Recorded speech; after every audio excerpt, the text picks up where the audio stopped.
It's 1294.9. I'm Angelina here with writer, comedian, director, and now author Aida Rodriguez. How are you? I'm good. I'm good. And I was just saying, long time no see. You just toured down at our comedy jam in San Jose. I had a great time. San Jose showed up and showed out. And I was so feels good as a comedian to have such a great audience that was there to really celebrate and have a good time. They really did. Respectfully, you stole the show. Everyone did great, but I was like, she should have won last or second to last. I was like, I appreciate that. Women don't usually get, especially with such a testosterone charged show, right. women usually are pushed to the side or whatever. But we show up. Me, Marcella came to represent like we always do. I know. I was thinking that too. I was like, who does the line of like, is it usually those kind of factors? Because I was like, maybe it's like who's been here the longest or, whatever. No, it isn't. I mean, it's usually, I don't even think it's malicious and intentional. I just think that men usually think that the women should go up front and then the men should just handle the men's business. Right. And a lot of times, a lot of people get their feelings hurt like that because when you put someone like a Lunel in the front of the show and then you put somebody behind her, you may get your feelings hurt. Right. Speaking of feelings, I love that you ended your set with like, if I hurt anyone's feelings today, I can't even say what you said, but you told them I what they know. feel. um, which I think is just so funny because people are always like, well, I don't do politics. And like, it's like, but everything is politics. Politics are gonna do you. So what is that to you, like the importance of like having that in comedy? So, I think it's important to be true to who you are. The reality of it is that if you're a woman, you're a person of color, if you're queer, you are always in a political statement because there were years ago when you were not allowed to speak, allowed to exist in the space, allowed to be openly you. So I think it's important to acknowledge that. I think that, George Carlin was the king of comedy and people loved him, and he spoke a lot about politics, so much that his clips are still going viral like on TikTok, him and Richard Pryor and stuff, and they were talking about political statements and making social statements. So I don't think you should shy away from it, but I think you should know what you're talking about if you decide to step into politics and not just spewing things that you saw on the internet and you read a ticker or an article and you didn't fact check. But I think that we have a right to talk about politics too. It affects us as much as anybody else. Right. And then we talk about like, the show in San Jose was diverse as hell. Like the Bay Area is super diverse, but I'm sure you've been in spaces where maybe it's like a predominantly white crowd. Like, have you had people walk out or be mad at like some political, statement that you've made? Yeah, but not as much as I would like. Because Paul, when Paul Mooney told me that my job is to make people that upset that they walk out. And of course, the great Paul Mooney, rest in peace, rest in power. He that was his specialty. But I've had people upset. I mean, the joke that I said about blind people is it's really based on a true story. A woman did get upset. A woman who could see got mad that I wrote a joke about blind people and walked out of the show and went and reported me, while the blind people in the show were thanking me for including them as part of the night. So it does happen. Yeah. Yeah, people be fake mad. Paul Mooney though, man, legend. Was he one of your mentors? Like, how did that relationship come about? You know what? It was Molly from Live Nation at the Punchline who assigned me to open for him. And of course, I'm sure he had to approve it. And I wouldn't say he was my mentor, but he was somebody that I did look up to in comedy. But when I was around him, he would always drop the gems and his expectations for me and from me. And I carried that with me because I did have a lot of respect for him and the way that he thought and his brand of humor. That's amazing. Yeah, I think I first got put onto you. I think it was They Ready on Netflix. It was like it was a short set. It was like one of those like mini series. And then I was like, I gotta hear more from her. And now you got your own special Fighting Words on HBO. Yeah. How significant is that to a comedian to like have your own special? It means a lot. It's your album. It's the album that you get to record and put out. And now it's like very similar to the music world, where there's some of us, like my special was an HBO Max special where you have an album that comes out through the label, but now there are some people who are recording their own albums and putting them on YouTube like an independent, an independent artist. And I think it's symbolic. It shows people that you have material, so that when they spend their money to come see you for a weekend and watch you do an hour, they can see that you actually have an hour and you have something to say.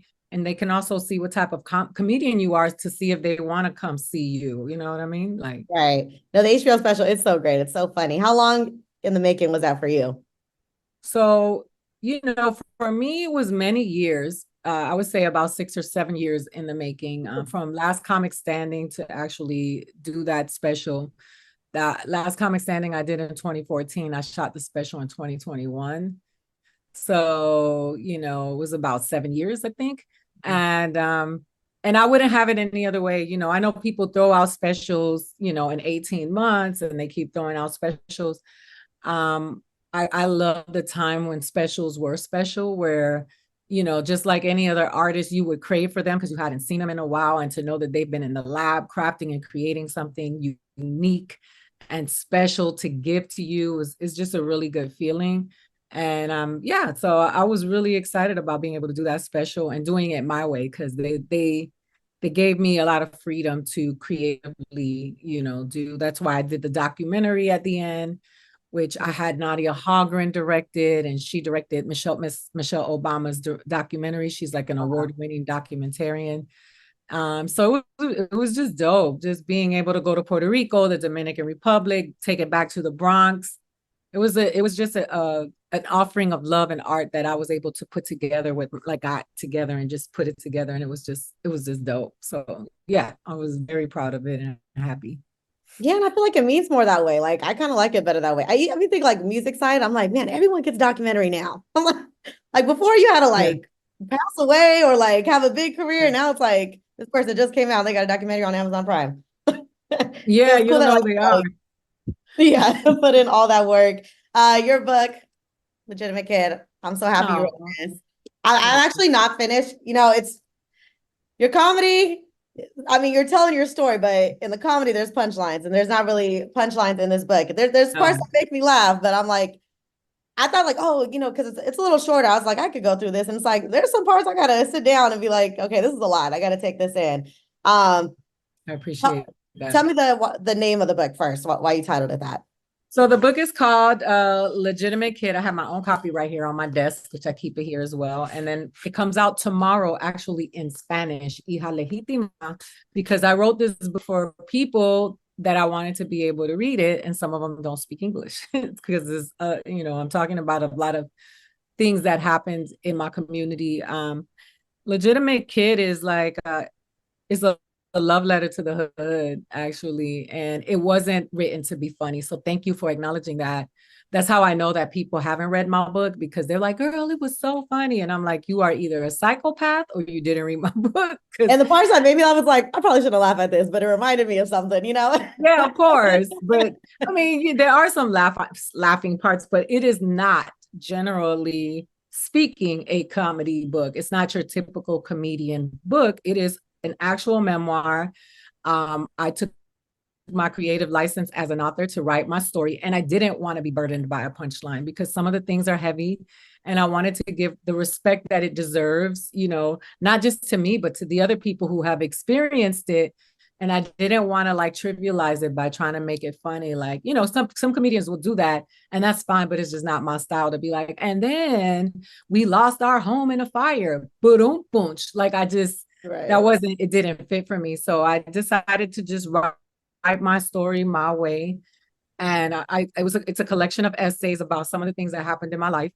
And that brought me a lot of guilt and shame, some of them. And I wanted to free other people who have experienced those things and let them know that the other side exists, and that I see them, and that I know what it feels like to be left, to not have your father's last name, to be mistreated by a step parent, to be sexually abused, all of that. And I just wanted to just free people of that, because there's a lot of trauma porn when it comes to Latinos and Black people you know, in America and in the world.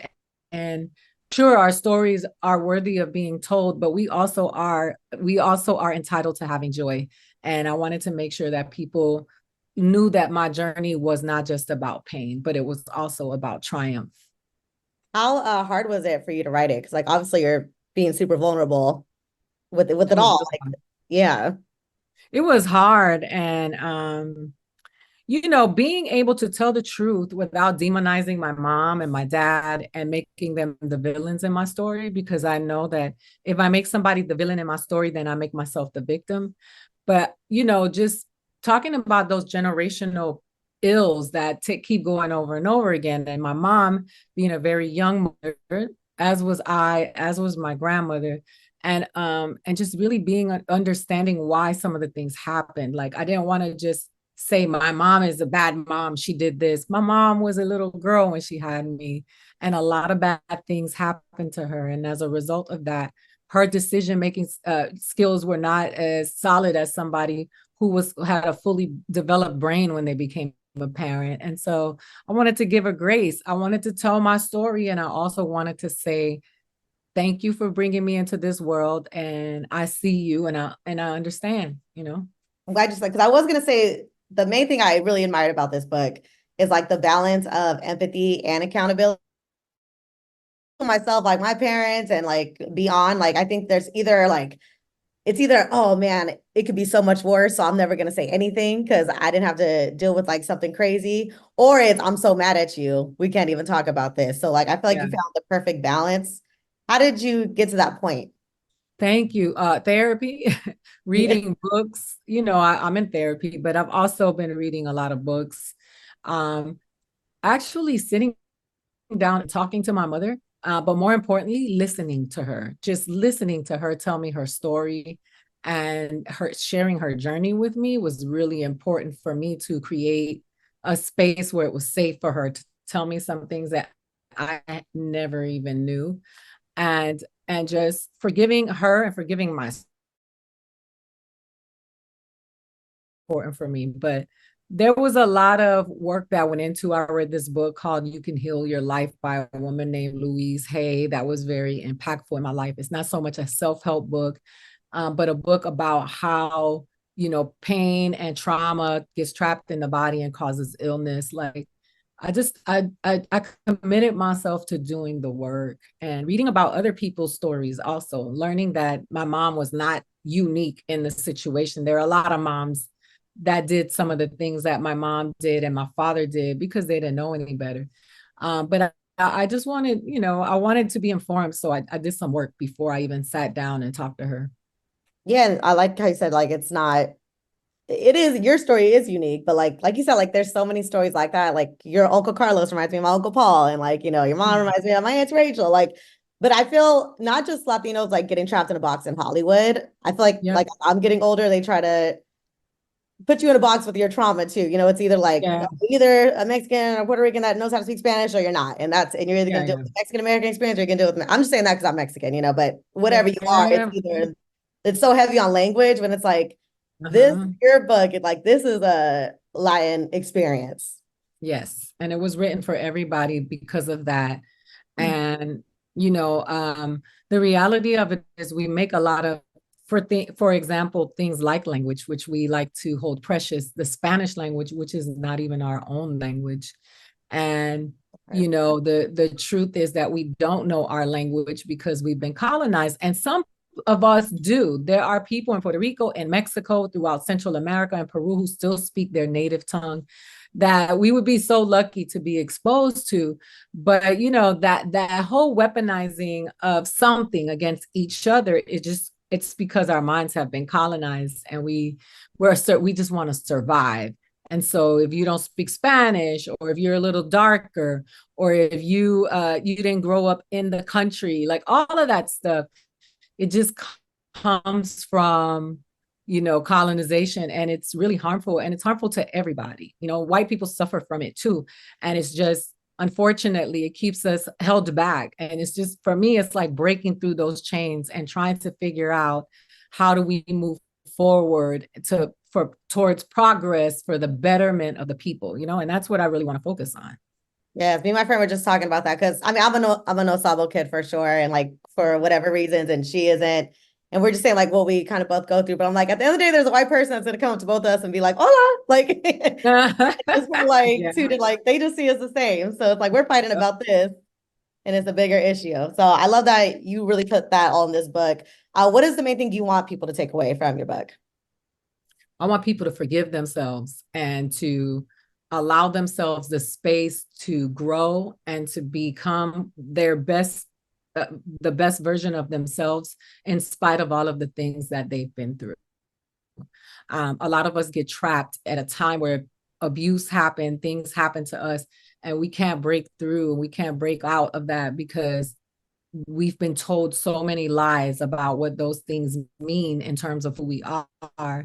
And I just want people to really say, I am free. I forgive myself for punishing myself for my own abuse, for believing that it was my fault that this happened to me. So much stuff, and I really want people to understand that they deserve to be happy. They deserve to have joy. And the best way through to that is forgiveness, to just, that doesn't mean you got to forget. That doesn't mean you have to be friends with the person you forgave.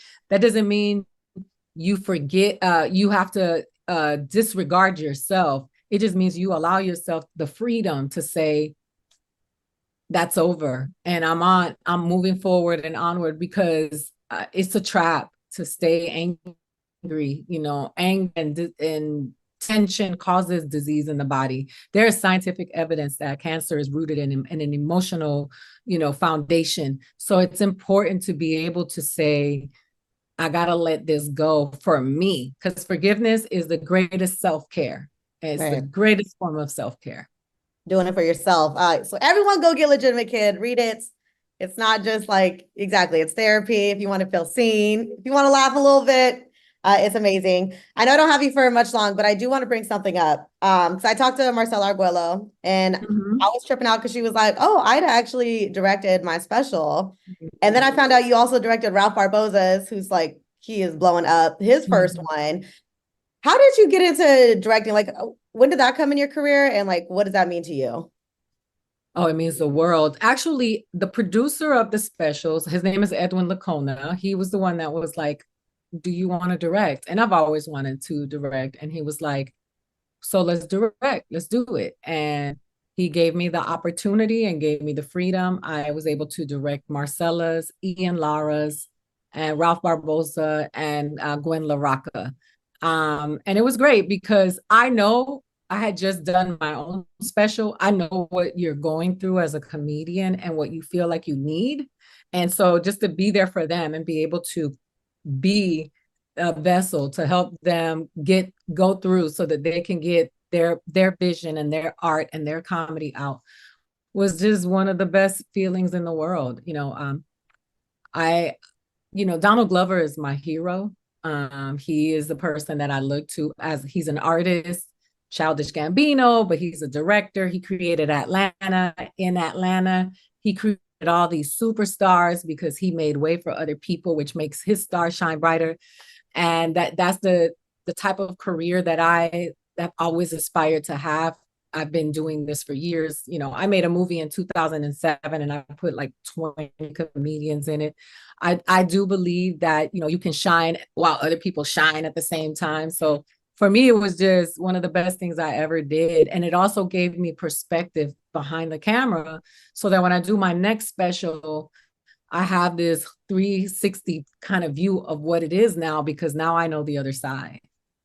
No, that's so dumb. I'm like, we gotta talk about that more because I'm like, yeah, she's funny, but like, you guys don't know, she's put like a lot of people on and she's behind a lot of stuff too. So I think that's really dope. What does it mean to you, like seeing diversity in comedy? What does that look like to you?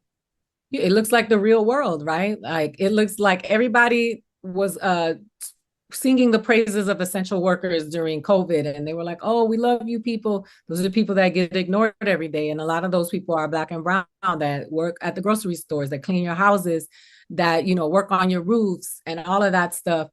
that's what the real world is. Everybody has to interact with everybody unless you completely live segregated, but the majority of the world has to interact with each other. So we deserve a room to tell our stories as well, and a spectrum, because all of us don't get to go to college and become lawyers, and all of us don't clean houses.